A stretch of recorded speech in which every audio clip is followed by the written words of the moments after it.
श्राद्ध किया, तर्पण किया, भाई के लिए, पिताजी के लिए, माता जी के लिए। एक घर लौट कर आए, थोड़ा सा आसन साफ किया और रात्रि का समय था तो विश्राम करने लगे। जब विश्राम करने लगे तो अचानक गोकर्ण जी महाराज के सामने एक भेड़ का बच्चा प्रकट हो गया। गोकर्ण जी महाराज की आंख खुल गई। काशी कौन और हो तुम? जोर जोर से रोता है पर बोल नहीं पाता। कभी भेड़ का बच्चा बन जाता, कभी हाथी का बच्चा बन जाता, रूप भी बदलता और केवल संकेत करता है, संज्ञा मात्र रखता है, बोल नहीं पाता है। गोकर्ण जी महाराज ने हाथ में जल लिया, अभिमंत्रित किया और जैसे ही प्रक्षेपित किया उसके ऊपर तुरंत वह प्रेतात्मा बोल पड़ा। क्या कहता है? अहं भ्राता तुरीयोऽस्मि धुन्धुकारी नामतः स्वकीयमेव दोषेण ब्रह्मत्वं नाशितं मया। अरे भैया, क्या मुझे नहीं पहचाना? अहम भ्राता तुरीयोऽस्मि, मैं तो आपका ही भाई हूँ। मेरा नाम है धुन्धुकारी। स्वकीय नहीं दोषेण, अपने द्वारा किए गए कर्मों के कारण ब्रह्मत्वं नाशितं मया, मैंने अपना ब्रह्मत्व ही नष्ट कर दिया है। आप लोग कृपा से तो है, बहुत कष्ट मिलता है मुझे। वायु का आहार ही कर पाता हूँ, दिन भर ऐसे ही भटकता हूँ, रात्रि में भी भटकता हूँ। मेरी मुक्ति का आप कोई उपाय बता दें। गोकर्ण जी ने कहा तुम्हारे लिए तो हमने गया जी में जाकर के श्राद्ध की है। धुन्धुकारी ने कहा भैया, गया श्राद्ध सत्यनारायण उत्तरमेव भविष्यति। एक बार नहीं, दो बार नहीं, 100 बार जाकर के आप गया जी में श्राद्ध कर दें, लेकिन फिर भी हमारी मुक्ति होने वाली नहीं है। क्या करें? धुन्धुकारी ने कहा आप ज्ञानी हैं, मैं नहीं, आप ही कोई उपाय बताएं। प्रातःकाल हुआ, गोकर्ण जी महाराज ने संतों के सामने बात रखी, कोई सवाल नहीं मिला।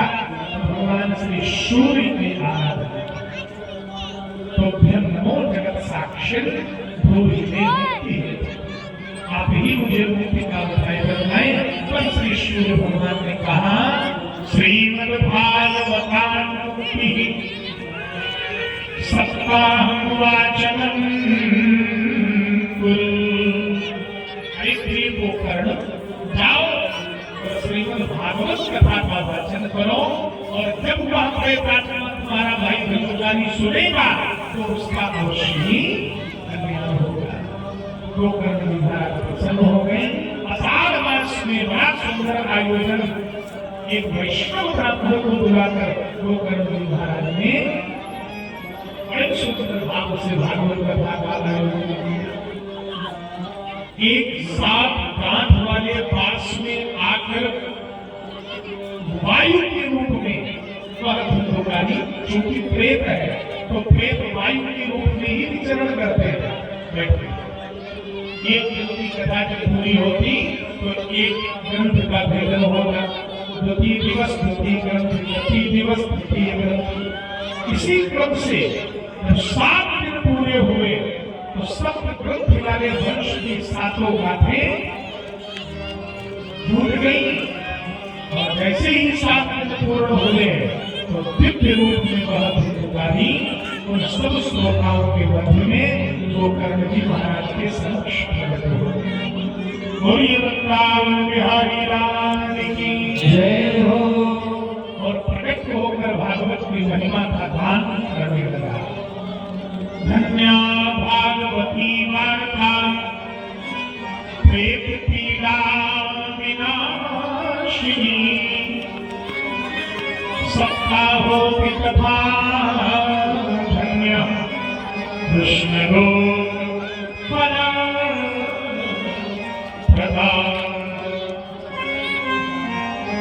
भागवती वार्ता तो प्रेत पीड़ा की विनाशक है। सप्ताहो की कथा धन्य कृष्ण लोक। जन्म जन्मांतर के पापों को भस्म करने में सक्षम है, ये भगवान की कथा। इस कथा ज्ञान गंगा में कौन अवगाहन नहीं करना चाहेगा। भागवत की महिमा का गान धर्मकारी ने किया, इतने में भगवान के नित्य पार्षद एक सुंदर विमान लेकर प्रकट हो गए और धर्मकारी को विमान पर बिठा दिया। गोकर्ण जी महाराज हाथ जोड़कर खड़े हो गए, भैया कथा तो सबने सुनी है, विमान केवल धर्मकारी के लिए क्यों? पार्षदों ने कहा कथा को सबने सुनी है, लेकिन सुनने में भी विभेद होगा। सब श्रोता नहीं होते, कुछ सुनते तो है लेकिन मनन नहीं करते, अनुशीलन नहीं करते, इससे सुन लेते हैं और इससे निकाल देते हैं। श्रवणस्य विभेदेन फलभेदोऽत्र संस्कृतः। इसलिए श्रवण भेद होने के कारण सबकी मुक्ति संभव नहीं है। इतना कहकर धुंधुकारी भगवत पार्षदों के साथ विमान में बैठकर अब तो महाराज भगवान के परम धाम को प्राप्त हो गए। बोलिए भागवत भगवान की जय हो। गोकर्ण जी महाराज ने सोचा कि धुंधुकारी का तो कल्याण हो गया है, लेकिन इन श्रोताओं का कल्याण कैसे हो? तो ये कथा धुंधुकारी के कल्याण के लिए आषाढ़ मास में हुई और अगला मास है श्रावण मास, तो सब भक्तों के कल्याण के लिए गोकर्ण जी महाराज ने पुनः श्रावण मास में कथा का आयोजन किया। बड़ी दिव्य कथा हुई। इस बार तो महाराज जब 7 दिन पूरे हुए तो जितने श्रोता वहां पर बैठे थे उतने ही विमान प्रकट हो गए। और जब विमान प्रकट हो गए गोकर्ण जी महाराज प्रसन्न हो गए, देखा कि साक्षात भगवान श्री हरि गोकर्ण जी महाराज के सामने खड़े हैं और दौड़ करके मेरे प्रभु ने गोकर्ण जी महाराज को अपने हृदय से लगा दिया। धन्य है गोकर्ण जैसा संत जो केवल अपने परिवार का नहीं, इस समाज का नहीं, बल्कि सारे संसार का कल्याण करता है। ऐसे संत यदि भारतीय वसुधा पर बने रहेंगे तो भारत का भी कल्याण होता है। ऐसे ब्रह्मनिष्ठ महात्माओं की आवश्यकता है। बोलिए वृंदावन बिहारी लाल की जय हो। अयोध्यावासिनः पूर्वं यथा रामेण सन्निधत्ता तथा कृष्णेन प्रीता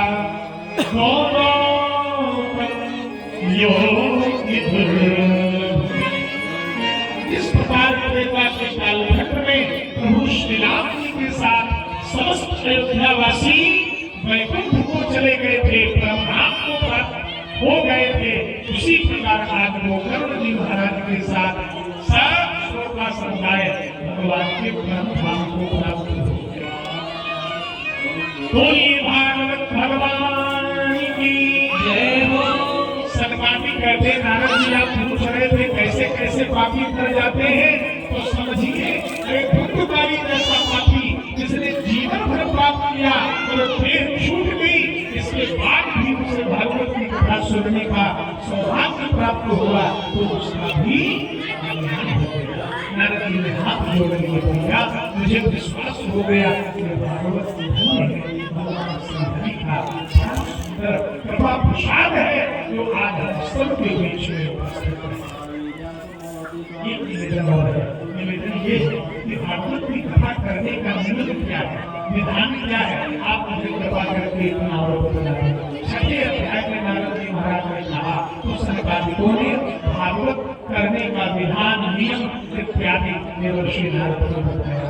क्या खर्च आएगा महाराज भागवत की कथा कराने में? तो सनकादिक कहते हैं विवाही या जितना खर्च विवाह में होता है उतना खर्च भागवत करवाने में आता है।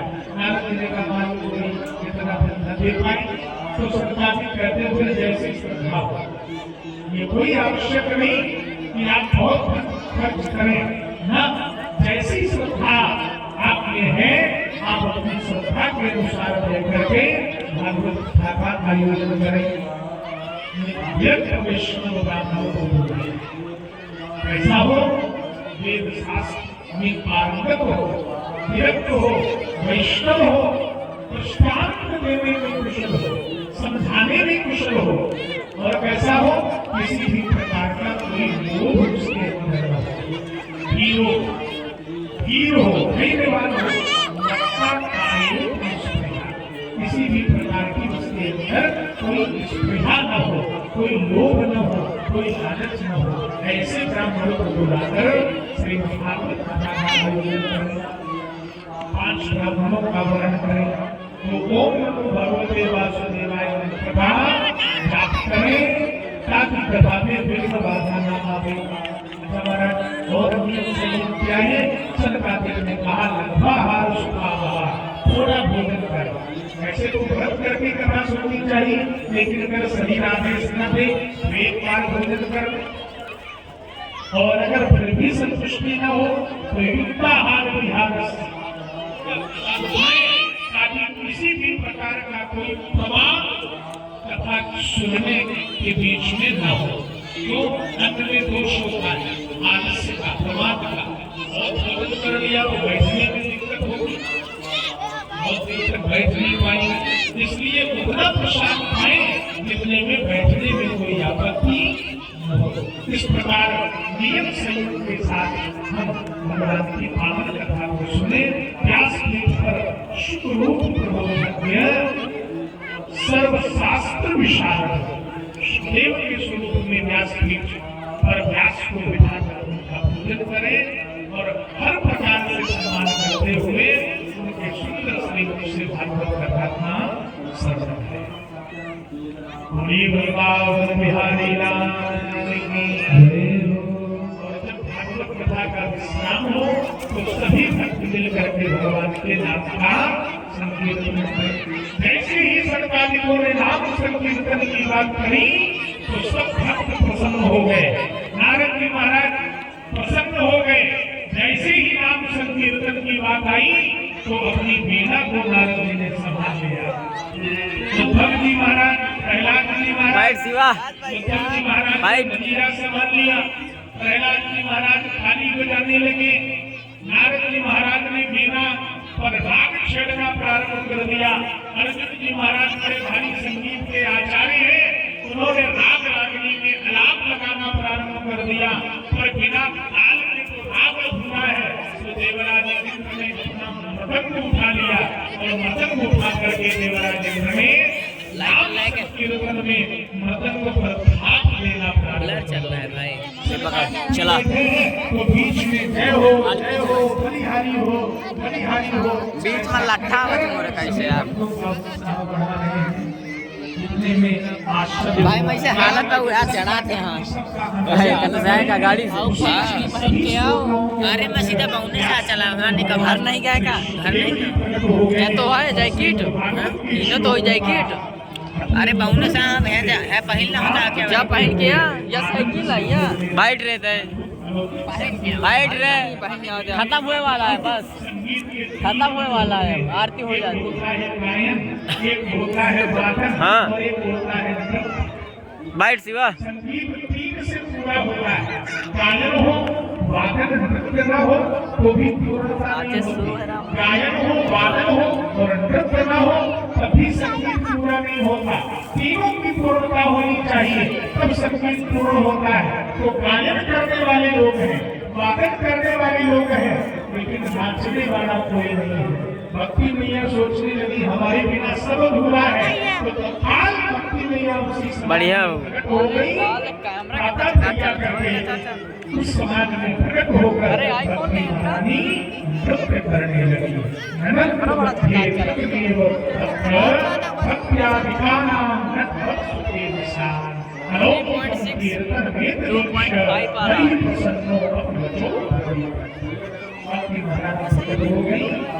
हम लोग आनंद पर सुंदर अलौकिक संकीर्तन होने को जा, कोई ताली बजा रहा है, कोई नाच रहा है, कोई झूम रहा है। आइए हम लोग भी आज की कथा के सामने बड़े सुंदर भाव से